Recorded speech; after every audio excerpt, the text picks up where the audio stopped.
কোরআন ও হাদিস অনুযায়ী মাগফিরাতের 10 দিনের ফজিলত কিভাবে বর্ণিত হয়েছে? তারাবির নামাজের সঠিক রাকাত কয়টি? রমজানের মাগফিরাতের দিনগুলোতে বেশি বেশি কোন দোয়া পড়া উচিত?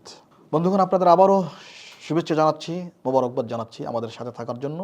আপনাদের প্রত্যেককেই আমাদের এই সওয়াবের সফর নামক এই অনুষ্ঠান থেকে মোবারকবাদ জানাচ্ছি, কুশল জানাচ্ছি। আসলে আমরা আরেকটি প্রশ্ন আমরা আলোচনা করি। রমজানের মাগফিরাতের দিনগুলোতে বেশি বেশি কোন দোয়া পড়া উচিত? বন্ধুগণ, আমরা বললাম যে আসলে কোনো দশকের জন্য সুনির্দিষ্ট কোনো দোয়া নেই, বরং বান্দা তার প্রয়োজনে যে কোনো বিষয় উনি দোয়া করতে পারেন। ধরুন, বান্দার পেটের পীড়া, ব্যথা, দোয়া করবেন। অভাব, দোয়া করবেন। বিয়ে শাদী হয় না, দোয়া করবেন। স্বামী স্ত্রী ভালোবাসা নাই, মীর মোহাম্মদ নাই, দোয়া করবেন। বেকারত্ব, দোয়া করবেন। যে কোনো বিষয়, যে কোনো বিষয়, যে বললাম লা ইয়াসআমুল ইনসানু মিন দুআইল খাইর, আমার বান্দা কখনো কল্যাণের দোয়া থেকে কখনো শ্রান্ত বোধ করবে না।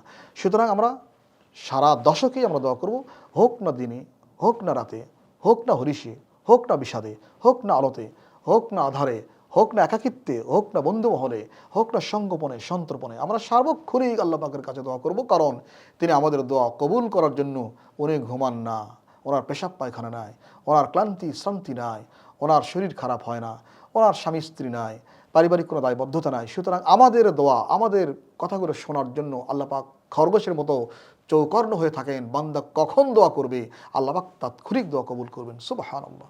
কাজে আমরা যে কোনো সময় যে কোনো দোয়া করতে পারি, কোনো সমস্যা নাই। আরেকটা প্রশ্ন আসছে যে কোরআন ও হাদিস অনুযায়ী মাগফিরাতের 10 দিনের ফজিলত কিভাবে বর্ণিত হয়েছে? হ্যাঁ, অনেক কথা আছে মাগফিরাতের ব্যাপারে, অনেক কথা আছে। আল্লাহ পাক মাগফিরাতকে তার নিজের সবচেয়ে বড় একটি রবুবিয়তের একটি পরিচয় দিয়েছেন যে আমরা গুনাহগার। আমাদের পরিচয়, আমরা গুনাহগার, রিয়াকার, খাতাকার। আর আল্লাহ পাক উনি রহিম, রহমান, গফুর, গফফার। আমরা যদি গুনাহ না করতাম তাহলে আল্লাহ পাক কারই ক্ষমা করতেন বলুন? আমরা গুনাহ করব বলেই আল্লাহ পাক গফফার হয়েছেন, ক্ষমাকারী। আমরা নিষ্ঠুর বলে আল্লাহ পাক রহমান হয়েছেন, দয়াশীল। কাজে বন্ধুগণ, আমাদের গুনাহ হবেই। কাজেই আমরা যে কোনো গুনাহ হয়ে গেলে আমরা অবশ্যই মাগফিরাতের দশকে বেশি বেশি দোয়া করব যে আল্লাহ, চলছে মাগফিরাতের দশক, ক্ষমার দশক, স্পেশালি আল্লাহ, আমি অনেক গুনাহের কাজ করেছি, জেনে বুঝে, দেখে না দেখে অনেক গুনাহের কথা, গুনাহের কাজ, গুনাহের কর্ম অনেক করেছি। আল্লাহ, তুমি আমাকে মাফ করে দাও। যদি হৃদয় থেকে বান্দা উচ্চারিতভাবে দোয়া করে, চোখের পানি একটু পড়ে যায় অথবা কান্নার ভান থাকে, অবশ্যই আল্লাহ পাক দোয়া কবুল করবেন। বন্ধুগণ, এখানে একটা কথা বলি, যখন আমরা দোয়া করব তখন যেন একটু অনুনয় বিনয় করার চেষ্টা করি, তাহলে আল্লাহ পাক এটাকেও কান্না বলেই ধরে নেবেন ইনশাআল্লাহ। বন্ধুগণ, আরেকটি প্রশ্ন আমরা এখন আলোচনা করব, সেটি হচ্ছে তারাবির নামাজের সঠিক রাকাত কয়টি? একটি অত্যন্ত প্রচলিত প্রাসঙ্গিক একটি বিষয় যে তারাবির নামাজ আমরা সবাই পড়ি এবং এই নামাজ পড়তে রাসূল কারীম আলাইহিস সালাম আমাদের অত্যন্ত উৎসাহিত করেছেন, মোটিভেট করেছেন, ইন্সপায়ার করেছেন। নবীজি বলেছেন সহিহ বুখারী মুসলিম হাদিসে, রাসূল বলেছেন মান কামা রমাদানা ঈমানাও ওয়া ইহতিসাবান গুফিরা লাহু মা তাকদ্দামা মিন যামবিহি আও কামা ক্বালা আলাইহিস সালাতু ওয়াস সালাম। নবীজি বলেছেন, যদি কোনো ব্যক্তি রমাদান মাসে তারাবির নামাজ কিয়ামুল লাইল করে, অর্থাৎ রেগুলার তারাবিহের নামাজ আদায় করে, তাহলে আল্লাহ পাক তার বিগত জীবনের সকল গুনাহের জন্য এটি কাফফারা বানাই দেবেন, আল্লাহ পাক মাফ করে দেবেন। সুবহানাল্লাহ। মানে তারাবিহের নামাজ এত গুরুত্বপূর্ণ একটা বিষয়। রাসূল কারীম আলাইহিস সালাম আরেকটা হাদিসে বলেছেন যে আল্লাহ পাক বলেছেন, উনি বলেছেন, রাসূল বলেছেন যে আল্লাহ পাক এই যে সিয়াম, ইন্নাল্লাহা ফারাদা আলাইকুম সিয়ামাহু ওয়া সানানতু লাকুম কিয়ামা, আল্লাহ পাক স্বয়ং রমাদান রোজাকে ফরজ করেছেন এবং আমি রাসূল, আমি কিয়ামুল লাইলকে সুন্নাহ করে দিলাম।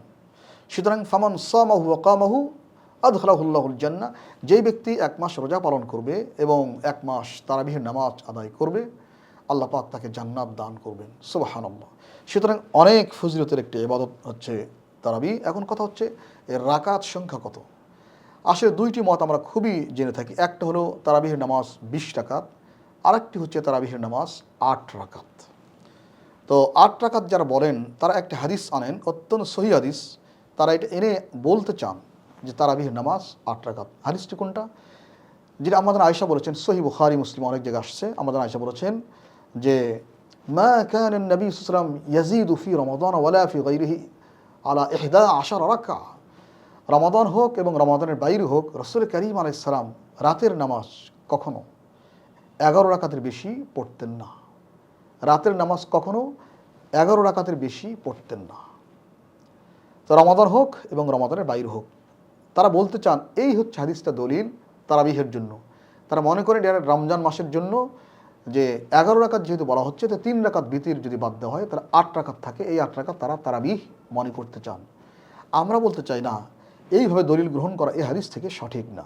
কারণ এখানে বলাই হচ্ছে রমাদান হোক এবং রমাদানের বাইরে হোক, তার মানে সারা বছরের আমল এইটা, 12 মাসের আমল হচ্ছে এইটা। সুতরাং এইটাকে 11 মাস বাদ দিয়ে কেবলমাত্র রমাদানের জন্য এটাকে সিলেক্ট করা, চুজ করা, বাছাই করা কোনো রকম এটা সঠিক কোনো সিদ্ধান্ত নয়, কারণ এটা সারা বছরের আমল। রসুল তো বলেছেন মান কামা রমাদান, রমজান মাসের কিয়াম আছে, রমজান মাসের যে একটা কিয়াম তারাবিহির নামাজ, এটা কেবলমাত্র রমজানের জন্য খাস।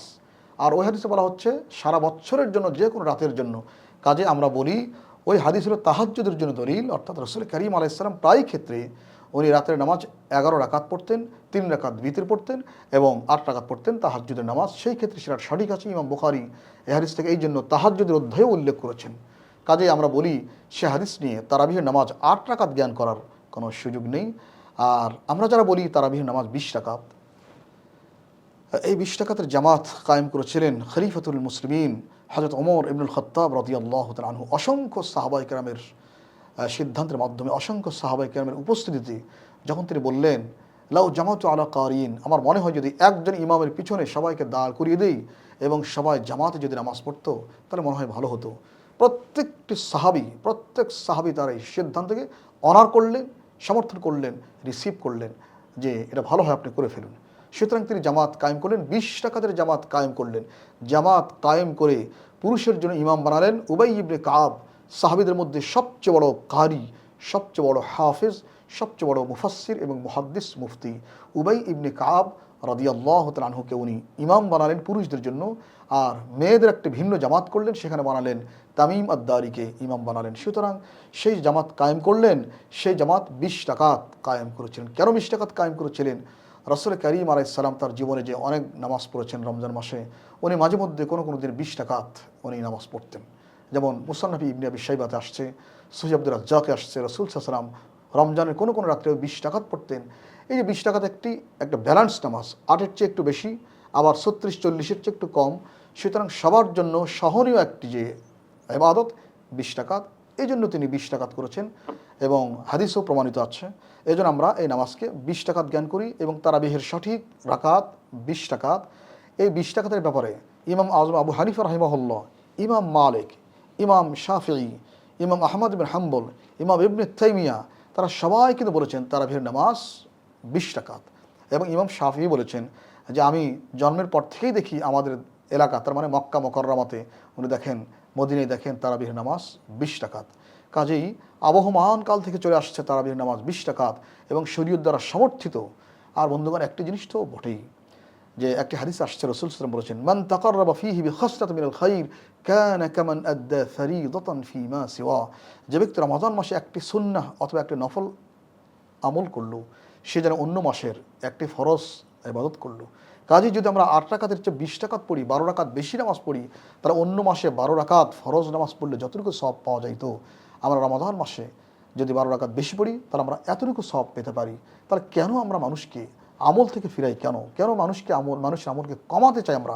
বরং রমাদান মাস মানুষ যে যত পারে ইবাদত করুক, বেশি করুক, তারা সব ইনকাম করুক। কারণ এটা গনিমত চলছে, অফার চলছে। আল্লাহ পাক আমাদের অফার দিয়েছেন, যে যত পারো নাও, গ্রহণ করো, আমার ভান্ডার উন্মুক্ত করে দিলাম। সুতরাং আমাদের উচিত আলস্য না করে, কাহির সুস্থিরতা না দেখিয়ে এবং আমাদের দুর্বলতা না দেখিয়ে আমরা যেন তারাবিহের নামাজ 20 রাকাত পড়ি, জামাতে পড়ি। আল্লাহ পাক যেন আমাদের সবাইকে তারাবিহের নামাজ হক আদায় করে, আবেগ দিয়ে, ইখলাস দিয়ে, ইহতিমামের সহিত 20 রাকাত আদায় করতে পারি। আল্লাহ পাক আমাদের মেহেরবানি করে সে তৌফিক নসিব করেন, বলি আমিন।